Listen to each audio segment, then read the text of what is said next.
Alright guys, हमने पिछले video में देखा था डिस्प्ले प्रॉपर्टी और हमने बात की थी डिस्प्ले के बारे में और उसमें हमने 4 वैल्यूज सीखी थी। तो वो आपको सब कुछ समझ आ गया होगा उसके बारे में। तो अभी हम नेक्स्ट टॉपिक पे पढ़ जाने वाले हैं जो कि हमारा सिलेक्टर्स इन सीएसएस।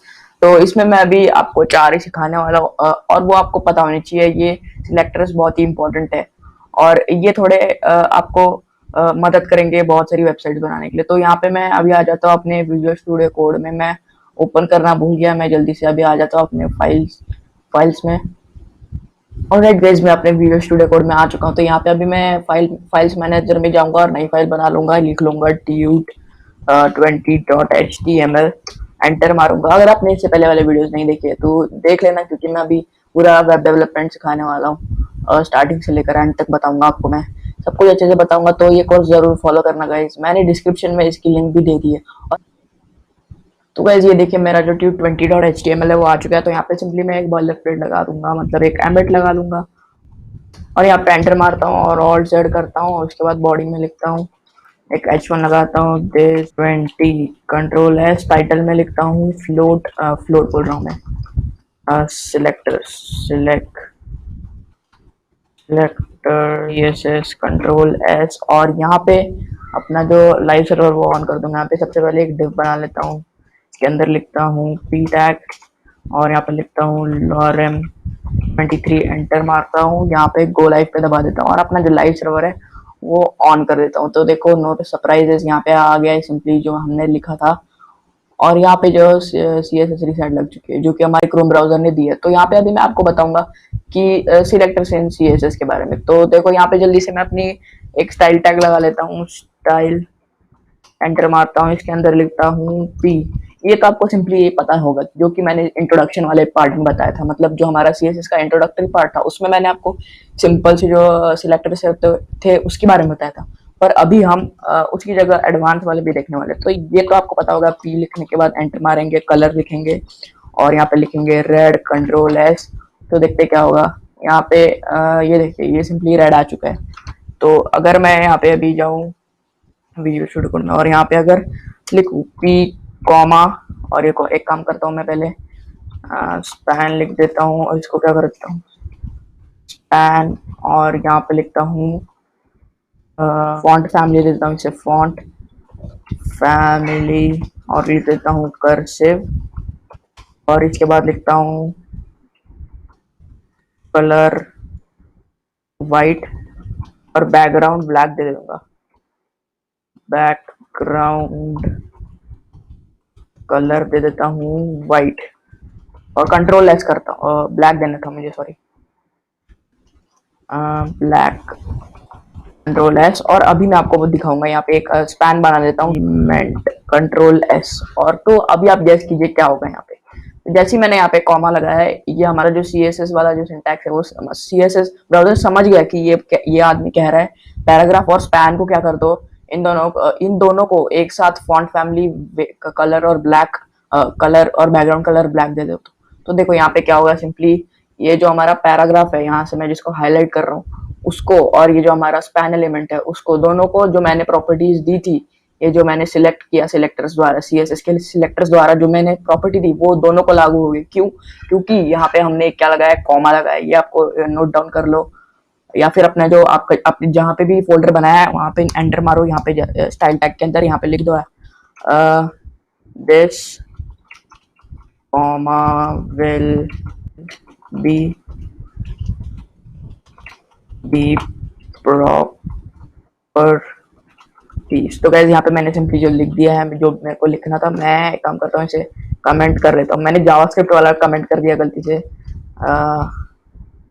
इसको टी लिख देता हूँ और यहाँ से इसको कमेंट कर लेता हूँ, कंट्रोल और स्लैश, और ये कमेंट हो चुका है। तो ये अच्छे से पढ़ लेना मैंने क्या लिखा है। This comma will add CSS to elements which are selected, hence span and P will be given the properties. इसका मतलब क्या हुआ, स्पैन और जो पैराग्राफ है उन दोनों को वो प्रॉपर्टीज मिल जाएगी। क्यों? क्योंकि हमने यहाँ पे एक क्या लगाया, कॉमा लगाया। तो चलिए देखते हैं अगला। यहाँ पे मैं इसे एंटर मारता हूँ और यहाँ पे आ जाता हूँ और यहाँ पे लिखता हूँ डिव। डिव क्या होता है यार, मैंने आपको शायद से नहीं पता है अब तक। डिव टैग, तो डिव टैग क्या करता है, सिंपली हमारा जो एक डिवीजन बनाता है। अब और कुछ नहीं है इसके बारे में।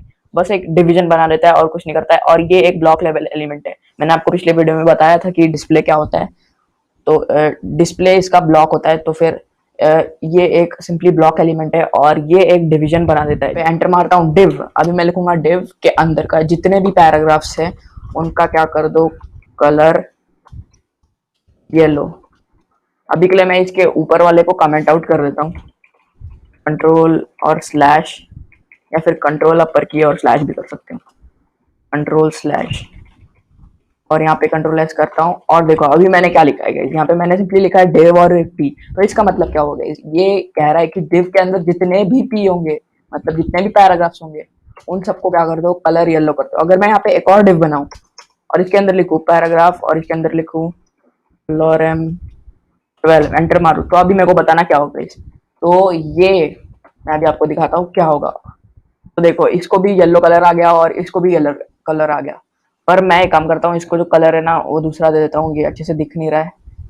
और कंट्रोल एस, देखना अभी क्या होगा। ये देखो इन दोनों को कलर ग्रे मिल गया है। क्यों? क्योंकि अभी मैं आपको बताता हूँ, इसका रीजन बताता हूँ। इसका थोड़ा सा कलर चेंज कर लेता हूँ, रेड, और यहाँ पे कंट्रोल एस। तो अभी बताता हूँ हुआ क्या है रियल में।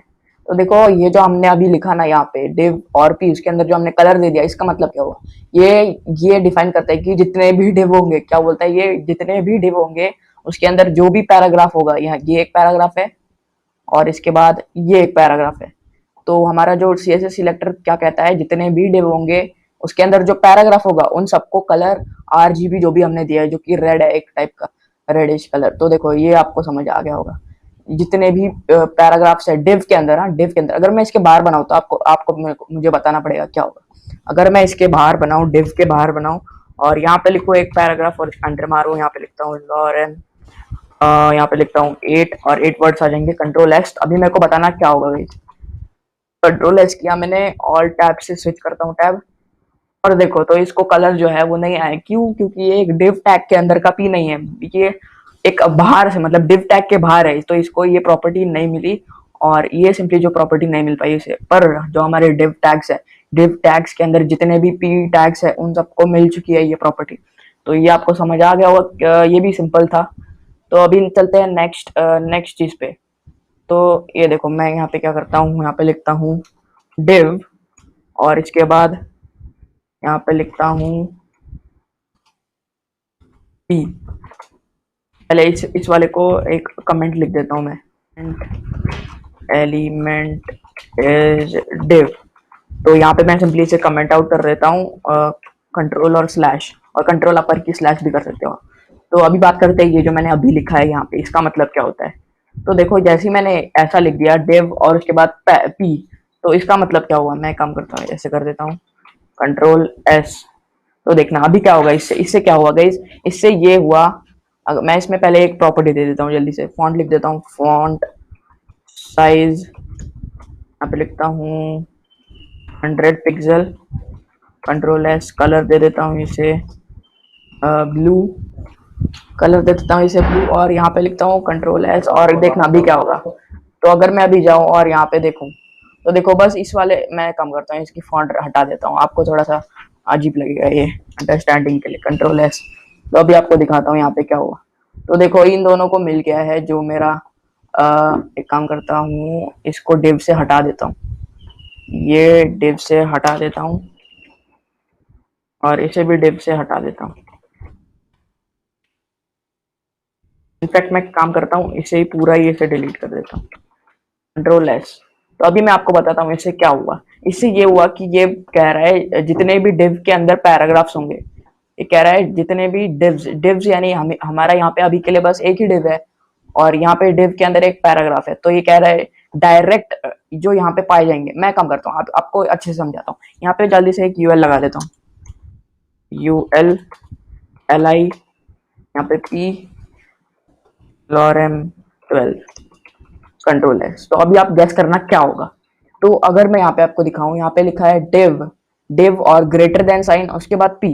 तो ये क्या कहता है, ये कहता है कि डिव के अंदर जितने भी पी होंगे वो बाहर होने चाहिए, हाँ बाहर होने चाहिए। अगर ये यूएल के अंदर जाके पी बने तो नहीं माना जाएगा, पर अगर ये बाहर होंगे यानी डिव के डायरेक्ट चिल्ड्रंस होंगे, ये पी जिसका father parent parent element div होना चाहिए, तभी इसको वो प्रॉपर्टी लागू होगी। पर अगर मैं यहाँ पे जाऊँ यूएल, यूएल के अंदर li के अंदर p है, तो ये क्या करेगा, डायरेक्टली div के अंदर तो p नहीं है ना, डायरेक्टली div के अंदर p नहीं है, पर इनडायरेक्टली p है।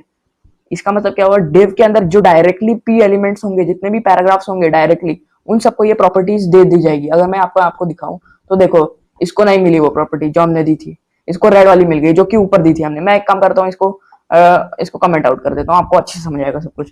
Comment control S. तो अभी देखना मैंने क्या क्या किया।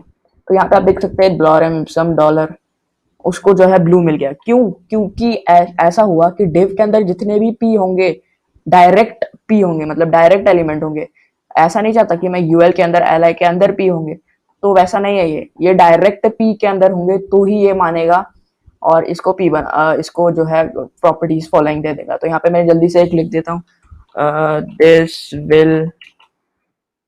Will of it control dash, और यहाँ पे लिखता हूँ कंट्रोल स्लैश, और ये आपको समझ आ गया होगा ये भी। और चलते हैं अगली प्रॉपर्टीज के बाद, और ये लास्ट वन है पर आखिर की नहीं है। ये मैं आपको एज ए बिगिनर्स हो तो फिर मैं आपके लिए बिगिनर्स के लिए थोड़ी प्रॉपर्टीज कम कर देता हूँ, और आपको सब कुछ अच्छे से आना चाहिए, सब कुछ स्मूथ जाना चाहिए, इसलिए मैं थोड़ी थोड़ी प्रॉपर्टीज निकालता हूँ, और वो हम बाद में जाके डिस्कस करने वाले हैं।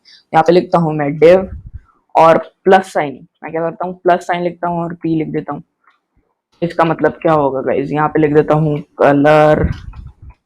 कलर लिख देता हूँ कोरल, जो भी है ब्लैंक शैंक।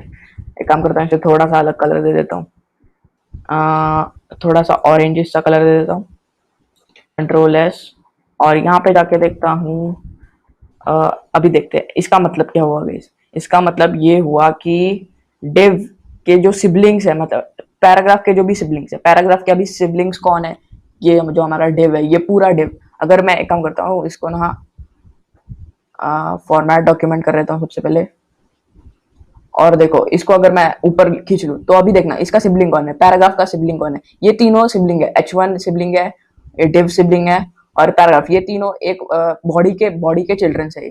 तो इसका जो सिबलिंग है, पैराग्राफ का जो सिबलिंग है div, अगर ऐसा हो तो इसको प्रॉपर्टीज मिल जाए। इसका मतलब क्या हुआ, जो भी div का सिबलिंग है, मतलब जो भी div प्लस पैरा, इसका मतलब क्या हुआ, div के पहले अगर कोई भी div के बाद में कोई भी पैरा होगा, इसका मतलब वो उसे प्रॉपर्टीज दे देगा। ये देखो ये p इसके नीचे है, मतलब ये तीनों क्या बोलते हैं सिबलिंग्स है, तो ये इसको कलर दे देगा जो भी हमने RGB में दिया है। तो div प्लस p का मतलब क्या हुआ, ये अपने सिबलिंग्स को प्रॉपर्टीज दे देगा, जो भी हमने प्लस के बाद जो भी लिखा है वो सारी प्रॉपर्टीज ये पर्टिकुलर एलिमेंट को दे देगा। और यहाँ पे कौन है वो पर्टिकुलर एलिमेंट, वो पर्टिकुलर एलिमेंट है पैराग्राफ टैग। मैं आपको फिर से समझाता हूँ, ये थोड़ा कंफ्यूजिंग हो सकता है क्योंकि ये सिबलिंग्स की बात है। तो देखो यहाँ तीनों सिबलिंग्स कौन है, मेरे को बताओ, जल्दी बताओ। यहाँ पे h1 एक सिबलिंग्स है, ये div और ये p, ये तीनों सिबलिंग है एक दूसरे के। तो यहाँ पे जैसे ये तीनों सिबलिंग है, तो ये क्या कह रहा है, हमारा जो ये सिलेक्टर है वो ये कह रहा है div प्लस p। इसका मतलब क्या हुआ, div के साथ अगर कोई पैराग्राफ नामक कोई सिबलिंग है तो उसको क्या कर दो, ये वाली जो प्रॉपर्टीज है वो दे दो। अगर मैं कंट्रोल एस करूं और यहाँ पे जाके दिखाऊं तो देखो इसको जो मैंने कलर दिया था वो आ चुका है। तो मैं एक काम करता हूँ, इसको थोड़ा दूसरा कलर देता हूँ, बहुत ही लाइट हो गया ये। कंट्रोल एस, और ये देखो इसको वो प्रॉपर्टीज मिल गई। इसका मतलब क्या हुआ, div के साथ जो भी होगा, div के साइड में अगर कोई पैराग्राफ है, मतलब उसका सिबलिंग है, तो उसको ये दे देगा। अगर मैं यहाँ पे h1 लिख दूं, एक काम करता हूँ यहाँ पे लिखता हूँ h1 कंट्रोल एस, और अगर मैं इसको नीचे ले लेता हूँ, div के डायरेक्ट नीचे कंट्रोल x करता हूँ, और यहाँ पे div के नीचे एक बात ध्यान रखना गाइस, div के नीचे ही होना चाहिए वो एलिमेंट, ये भी अच्छे से याद रखना, नहीं तो आप लोग ऊपर वाले एलिमेंट को भी ले लोगे। ऐसा नहीं है, div के नीचे होना चाहिए वो एलिमेंट, तभी वो हो पाएगा। देखो इसको जो क्या बोलते हैं ऑरेंज वाली प्रॉपर्टी है वो मतलब ऑरेंज कलर मिल चुका है। इसका मतलब क्या हुआ, div के जो भी नीचे सिबलिंग्स होंगे उनको ये जो भी div के नीचे सिबलिंग्स होंगे उसमें से जो h1 होगा उसको ये प्रॉपर्टी मिल जाएगी।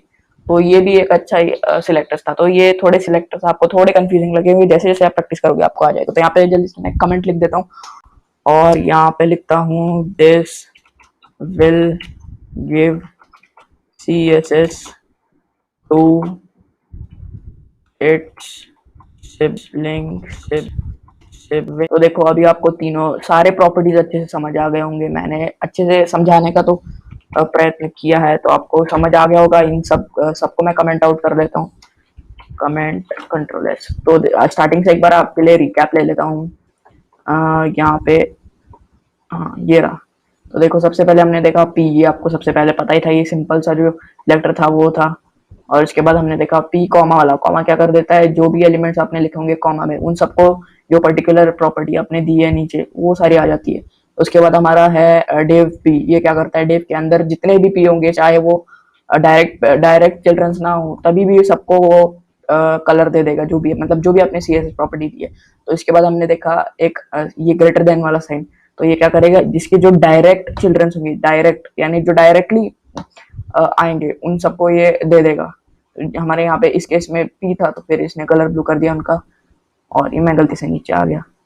और इसके बाद हमने लास्ट वन देखा कि था प्लस वाला साइन, ये क्या करता है, उसके नीचे जितने भी सिबलिंग्स होंगे उन मतलब जितने भी सिबलिंग्स होंगे नीचे, और उसमें से जो भी आपने प्लस के आगे लिखा है उन सबको वो क्या कर देगा, कलर जो भी आपने या फिर जो भी आपने सी एस एस प्रॉपर्टी दिया वो देगा।